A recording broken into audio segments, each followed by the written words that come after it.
messages about my tea cake chairs, I thought I'd show you how I do it, because so many people said, what do you use and how do you do it? I am going to do a fifth chair. So I've done 4 in total. Lots of people have said, how come you've got so many of these?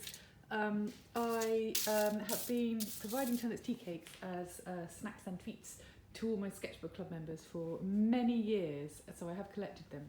Each chair uses about 50, I think, but actually they're only like £1 for 12. They were from Aldi.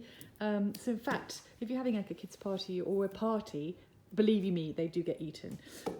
Anyway, so yes, probably about 50 a chair, but maybe a bit more, but I'm going to show you how it's done. Okay, so the first thing you need to do is to make sure your wrappers are nice and flat. So if it's all crinkly, just use the side of your thumb to just make sure it's all flat. And also if there are loads of broken bits, like it's really worth keeping them, because these will be really useful when it comes to kind of little patching up holes or corners and things. So don't just dismiss one because it's ripped, because it doesn't really matter. And then you will need some Modge Podge. Now this is a massive tub, and it's done 4 chairs so far, and there's still about that much left. So you won't need such a huge tub. And then an old chair or anything you're going to cover. So actually this chair, I put them on and left the silver strip showing, but I think they're better without. That was the first chair I did. So I think they're better without. I think they look nicer when you kind of cover up the silver.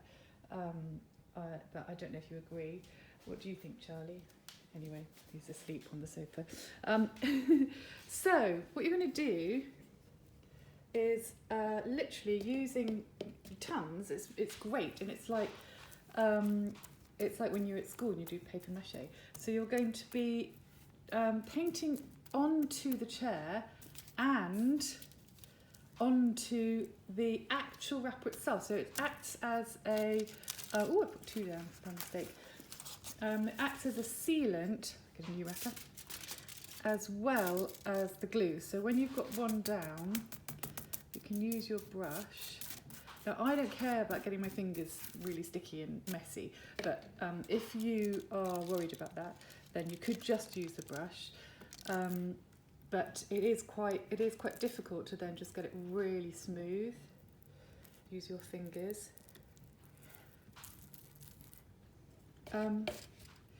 It's quite fun actually, because remember at school you used to paint your hands with glue and then peel it off. It's a bit like that. You end up with really satisfying gluey hands. So I, as before, mentioning that it was nice to kind of cover up the silver. So literally, and then always remember to go on top with that brush. It seals it and glues it. And as you can see, it just dries completely transparent. It does sometimes, if you have a big glob, I can't find one, go a bit white if it's a big glob, so careful you don't get any big globs. And then you will need to cut a few in half, unless you've got so many you can afford to just bin them. Because if they're in half, then you'll only need one for each of these little sections of supporting, what are they called, chair rods? I'm not sure. This is a case of it just making sure that it's really smoothly on and using your fingers, just literally wrap it round. Now if you've got a bit like that, either brush the inside, or if you can, a little bit on the silver that's overlapping.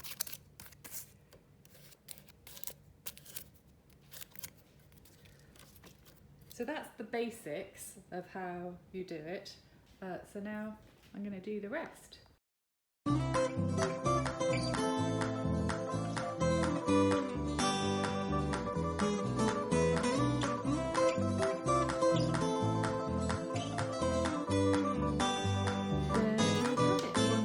chair. It was quite fiddly because I had to do it inside the little prayer book. It's an old chapel chair section. But I think they're going to look really nice around my big table. So yeah, I hope you make some too, and let me know how you get on. Bye!